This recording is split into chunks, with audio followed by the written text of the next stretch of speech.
Lebih kurang meditasi itu eh, belajar relaksasi Belajar untuk relaksasi. eh, otak kita. Jadi cara kerja otak manusia itu dibikin tenang. Salah satu cara untuk membuat file-file ya, sistem filing mengenai data-data yang ada di kepala kita. Nah, meditasi itu lebih kurang seperti itu. Jadi menata pikiran kita. Sekarang ini seperti menjamur.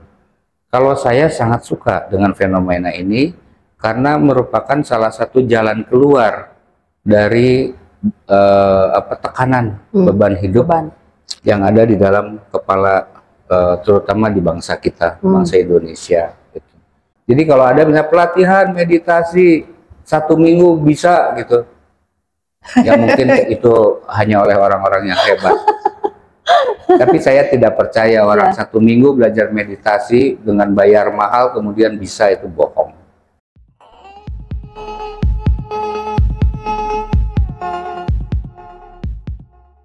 Bagi saya, tapi mungkin saja ada yang bisa seperti itu, hebat. Mungkin aja sih, Pak. Artinya dia mampu memberikan solusi pada orang yang bersangkutan ya, yang belajar meditasi.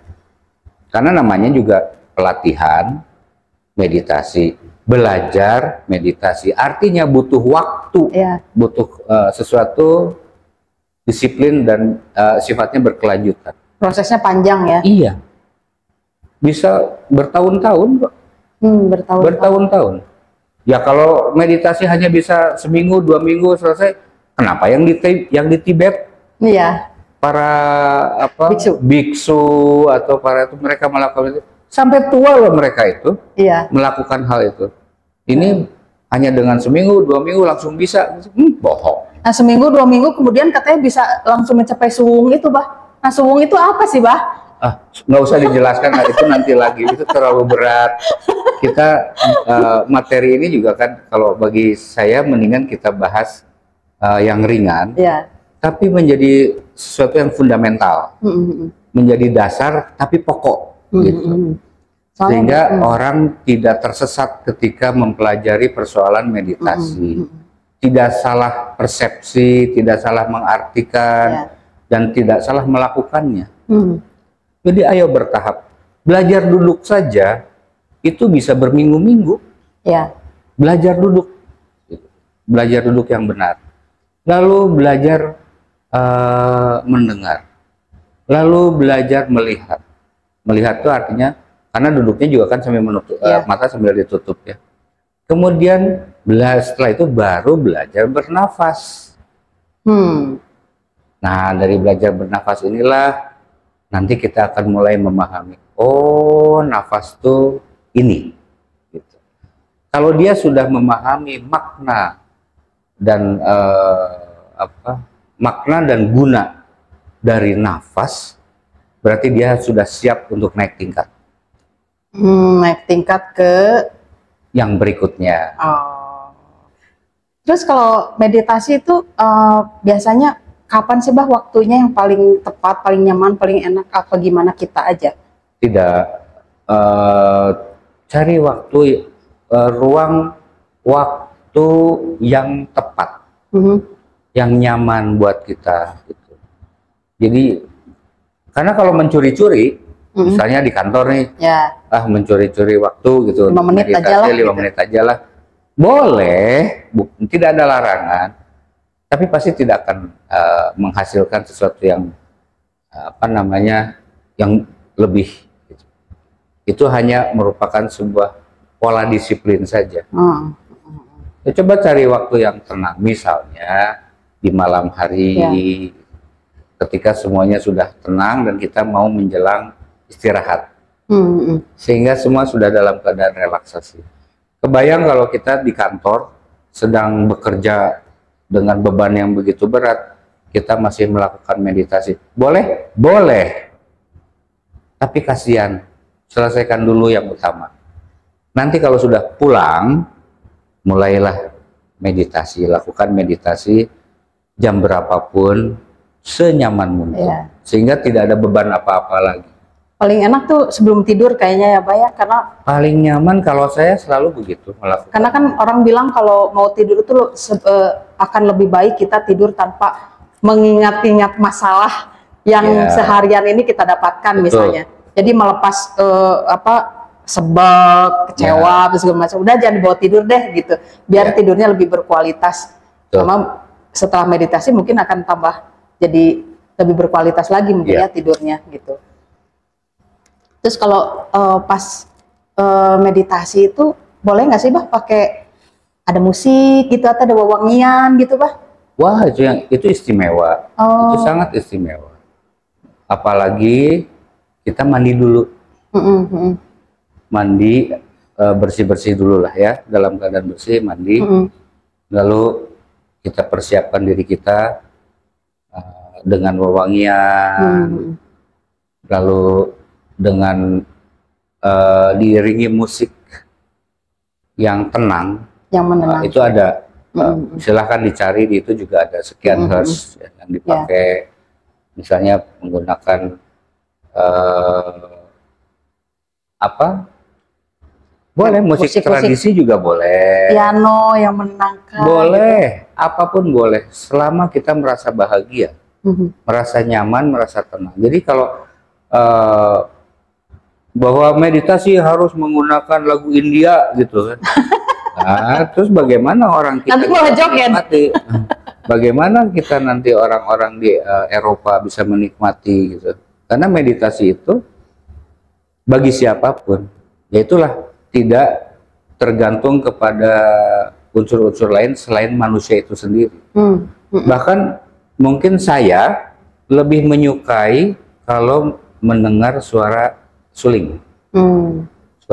Terus itu Bah kan tadi kan kalau meditasi untuk awal tuh kan belajar duduk dulu ya, duduk bersila dengan Ya, dengan sikap posisi. yang lurus gitu ya. Ya, Itu kan mungkin kaitannya sama kalau misalnya kita duduk di bawah itu terhubung dengan ibu bumi tuh.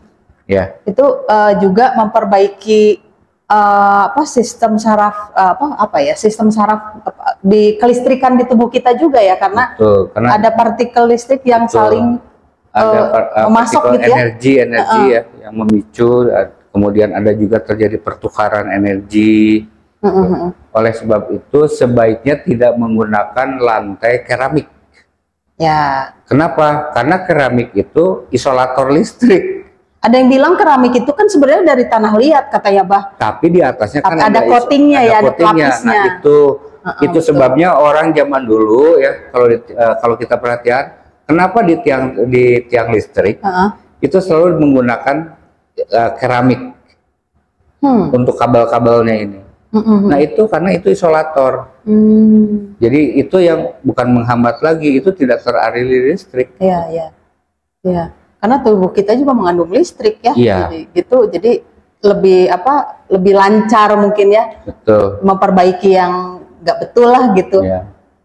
Jadi yang terbaik adalah satu dalam bentuk paling tidak tegel.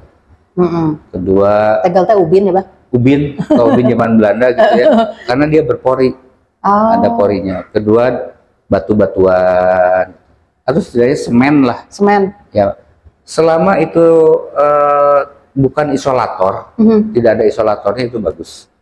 Bahkan kalau misalnya di tanah, benar di tanah, tapi menggunakan alas duduk dari plastik. Kalau matras itu gimana? Bahkan Nah, suka iya. pada pakai matras tuh. Boleh, Yang buat yoga tapi itu tuh. tidak optimal dijamin. Oh. Kenapa? Saya yakin karena mereka takut kotor. Lebih Sekarang pilihannya mau kotor mau sehat, ya. gitu. Lebih bagus pakai tikar berarti ya, tikar yang Tikar bagus, pandan gitu ya. sangat bagus tikar itu. Daripada matras yang buat Betul, yoga itu tuh, daripada Bah. matras yang karet ya. Ya, karet. Itu jauh lebih bagus menggunakan. Nah, solusinya Bah buat yang mau meditasi, tapi rumahnya misalnya dia kosnya Sorry sebentar, saya potong dulu. Yang satu itu kan menenangkan otak. Ya. Artinya dia tidak menghubungkan, tidak masuk ke tingkat bagaimana energi itu naik ya, disuplai dari bumi ke tubuh kita ya. Ya, betul. Itu adalah level berikutnya. Oh. Itu masuk ke level berikutnya sebetulnya bahasan yang barusan itu. Oh. Jadi nanti orang bakal nanya, lalu kalau orang yang rumahnya di apartemen gitu ya, itu kan gimana itu? Katanya gitu. Itu kan susah nantinya. Nah, itu untuk di level yang tidak, yang masih di level bawah. Maaf, saya menyebutnya level bawah. Pemula lah, Mbak ya. Pemula lah ya. Pemula itu sebaiknya, bukan sebaiknya, boleh di mana saja, silahkan. Tapi kalau sudah level berikutnya, mulai menghubungkan diri kita dengan energi, nah ini sudah mulai naik ke level berikutnya. Nah, jadi, itu susah, Mbak, untuk awal-awal ya, untuk awal-awal tuh duduk diam aja gitu. Ya. Jangan kan 5 menit, 3 menit aja udah kayak, nggak mau diam. Begitu. Goyang kiri, goyang kanan gitu kan. Begitulah. Itu gimana caranya biar apa ya, bisa diem gitu? Itu nanti itu kita kan sedang belajar mengabaikan. Mengabaikan segala sesuatu yang mengganggu konsentrasi kita. Kita sedang belajar mengabaikan. Saya sedang duduk, maka abaikan yang lain. Nikmati duduk itu dan jaga posisi duduk sebaik mungkin. Lalu belajar mendengar. Sama, walaupun di luar ribut sekali ada suara, bukan itu.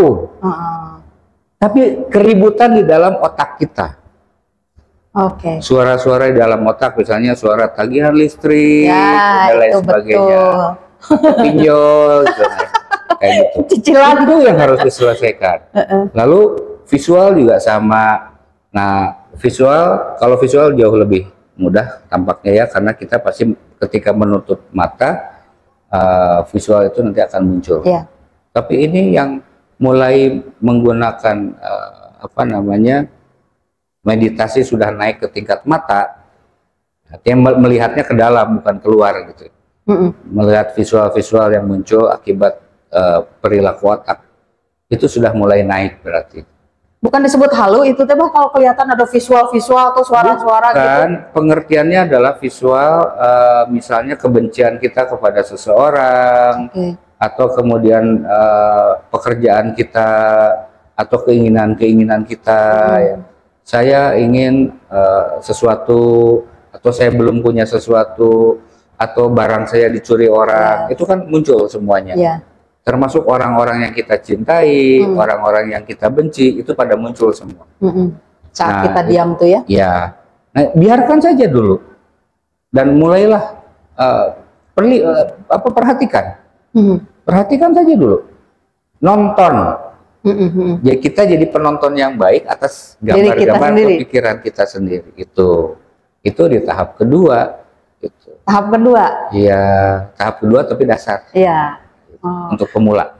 Ya makanya itu ya, prosesnya itu nggak ada yang sebentar, susah. Tahap ketiga baru mulai memperhatikan nafas. Nah, hingga kita memahami makna dan guna nafas atau nilai-nilai nafas secara filosofis, baru kita itu artinya kita sudah siap naik ke level berikut. Berarti yang pemula ini ada 3 tahapan itu ya? Setidaknya begitu. Setidaknya begitu. Iya. Artinya memperhatikan, ini yang ketiga nih. Tadi kan pertama duduk tegak, belajar duduk tegak, diam, terus yang belajar kedua, menikmati diam, yang kedua memperhatikan isi kepala kita, mau lihat, mendengar gitu ya. Nah, pas bagian nafas ini, yang ketiga ini kan memang kita tuh kayak nafas tuh kayak nggak pernah diperhatiin gitu kan ya dalam keseharian tuh. Biasa aja gitu, iya gue masih nafas, masih hidup gitu kan. Nah tiba-tiba sekarang harus memperhatikan nafas, Bah. Terus tiba-tiba, kok gini ya rasanya gitu. Kok beda ya? Karena gitu. Nanti kalau sudah di tingkat berikutnya, anggaplah ini bocoran sebelum kita selesai nih ya. Di level berikutnya, kita sudah bicara mengenai fokus kepada ujung hidung. Pengertiannya bukan melihat ujung hidung sebetulnya. Kita melihat kekosongan. Kita melihat kekosongan, lalu tapi kita tahu bahwa ini ada yang masuk. Tapi kosong kan nggak ada. Kita perhatikan ujung hidung, lalu kita tarik nafasnya. Ada yang masuk, tapi kita tidak melihat. Ya. Ketika kita terhubung dengan sesuatu yang tidak terlihat, nah itulah nanti masuk mulai ke tingkatan mempelajari tentang ketiadaan. Aduh. Dan ketika kontak dengan ketiadaan, otak kita mulai pasti terjadi galungan lagi, terjadi konflik lagi. Pasti. Tapi nanti lama-lama mulai. Jika sama dengan begini, kalau kita lihat benda ini, maka mata kita akan melihat, tentu mata kita melihat ini, melihat terkoneksi, lalu mulai menerjemahkan ini semua, bahwa ini adalah korek, ini ada cara-caranya begini dan seterusnya. Kalau melihat ke yang tidak ada, maka terjadi konflik dulu kan? Iya. Hingga satu saat dengan segala kebosanan melatih itu, maka terhubunglah dengan kekosongan, dengan ketiadaan. Ketiadaan itulah yang nantinya akan disebut sebagai suwung tadi. Nah itu fondasi lagi. Oh gitu. Lumayan ya Bah ternyata tahapannya. Bukan lumayan. Berat. Itu lumayan berat gitu. Cuman maksudnya, kalau tidak dimulai, tidak dilatih, tidak ada keinginan, ya tidak akan terjadi perubahan apa-apa. Nanti kita kena beban dalam hidup kita. Ketika stres itu terjadi, mulailah dia merusak baik fisik maupun mental. Ketika fisik dan mental rusak, pikiran rusak, maka rusak juga kehidupan kita. Kita tidak akan menemukan ketenangan, kedamaian, kebahagiaan. Tapi paling utama adalah tidak menemukan keceriaan dan kebahagiaan. Kalau soal ketenangan, selama kita hidup kita tidak akan pernah tenang. Kenapa, Bah? Namanya juga orang hidup. Oh iya ya, ada aja masalah. Ya kalau pengen tenang mati aja lah. Baru ngeri. Anda di alam damai. Di ketiadaan. Itu juga kan saya juga belum mati. Iya ternyata tahapannya berat ya. Makanya dijelaskan tadi di awal tuh butuh belajar untuk itu bertahun-tahun, bahkan bisa bertahun-tahun. Bertahun-tahun dan itu membosankan. Tapi efeknya kan memang dampaknya memang terasa ya, Bah? Kalau dampak pasti terasa. Misalnya dalam 3 bulan sih. Ya. Coba 3 bulan, terus dampaknya akan terasa. Misal nih orang yang tadinya reaktif terhadap satu hal gitu, dengan dia belajar meditasi, melihat pikirannya, mendengarkan pikirannya, kemudian dia bisa. Kalau mau 3 bulan berdampak, dibutuhkan seorang pembimbing. Oh. Ada gurunya, ada pembimbingnya. Gak bisa sendiri ya? Sendiri bisa, tapi kadang-kadang ya itulah, karena kalau tidak ada pembimbing, kadang-kadang suka ngaco. Nanti konon muncul gambar anu, menurut dia benar. Oh, jadi nanti salah menginterpretasikan ya? Kan antara benar dengan fakta, kebenaran atau benar dengan fakta itu kan beda sekali. Makanya nah, itu kita menganggap benar. Ya. Ketika melihat itu, kita menganggap benar. Tapi faktanya sebenarnya tidak. Karena benar itu versi pribadi, tapi kalau fakta itu bukan versi pribadi. Misalnya kita sama-sama melihat ini semua, ini sebuah fakta. Lalu kalau yang dibilang kebenaran, saya bilang ini di samping saya ada seseorang, orang tua, ya, dia pakai base cap. Ya, kemudian bawa tongkat, kemudian dia berkumis dan seterusnya. Bagi saya boleh jadi itu fakta. Tapi bagi saya belum tentu. Belum tentu kan, karena tidak lihat. Nggak lihat, ya. Tidak lihat. Nah akhirnya muncullah konflik berpikir. Kamu akan mengatakan bahwa itu tidak benar. Sedangkan saya akan mengatakan benar. Berarti kebenaran itu sangat relatif. Benar menurut kamu dengan benar menurut saya ternyata berbeda. Tapi kalau kita sama-sama melihat benda ini kan fakta. Mau apapun namanya, masa bodoh. Misalnya namanya Robert gitu, atau Doni gitu misalnya. Fungsinya untuk ini. Kita semua tahu ini fakta. Tapi kalau yang saya ceritakan barusan, boleh jadi itu hanya ilusi saya, boleh jadi itu memang ada kemampuan atau kelebihan saya. Ini tidak ada, bohong, nggak ada. Tuh, nggak ada.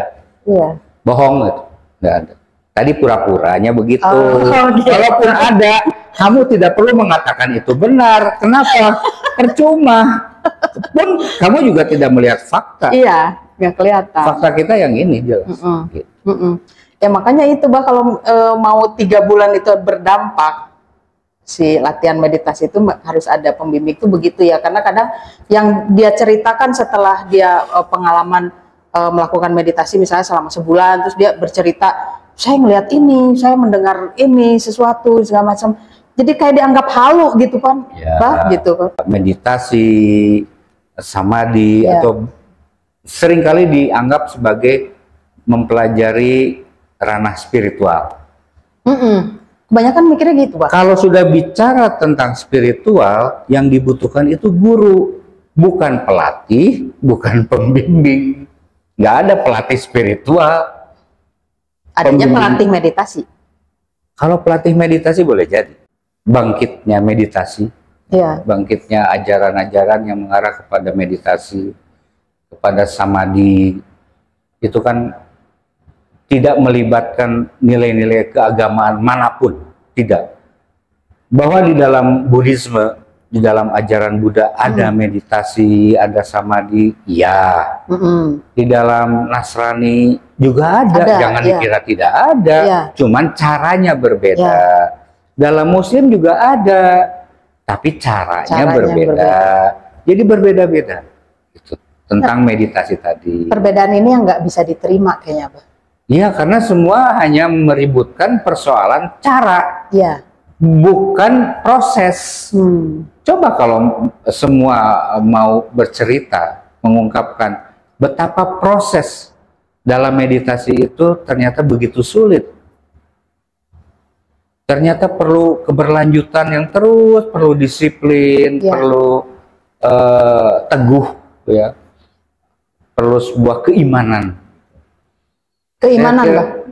Keimanan terhadap apa yang dia jalankan. Saya kira tidak akan negeri kita seperti itu. Susah lah untuk, tapi kadang ya miris gitu ya kalau lihat berita lah atau keadaan tentang negara kita ya, terutama masyarakatnya ya, rakyatnya gitu. Sedih, tapi kita nggak bisa ngapa-ngapain kayaknya, Bah, gitu. Aduh, gimana ya gitu. Tapi, betul. Tapi nggak bisa ngapa-ngapain itu jadi gemes gitu. Iya. Yang terjadi kita saling hujat, saling merasa diri paling benar, walaupun mereka sendiri tidak menjalani prosesnya. Yang diperdebatkan tuh hanya teorinya, bukan prakteknya. Karena hasil dari meditasi, hasil dari samadhi, hasil belajar spiritual, itu hanya terlihat pada ruang kehidupan sehari-hari. Dari perilaku manusianya terhadap lingkungan kehidupannya. Itu ciri pencapaian-pencapaian bahwa seseorang sudah mencapai tingkat meditatif, seseorang sudah mencapai tingkat spiritual yang tinggi, atau melalui proses samadhi, kemudian membuktikannya di dalam ruang lingkup kehidupan sehari-hari, apalagi hubungan antar manusia dan lingkungan di sekitarnya. Lingkungan bersih itu menunjukkan wilayah spiritual yang sangat tinggi.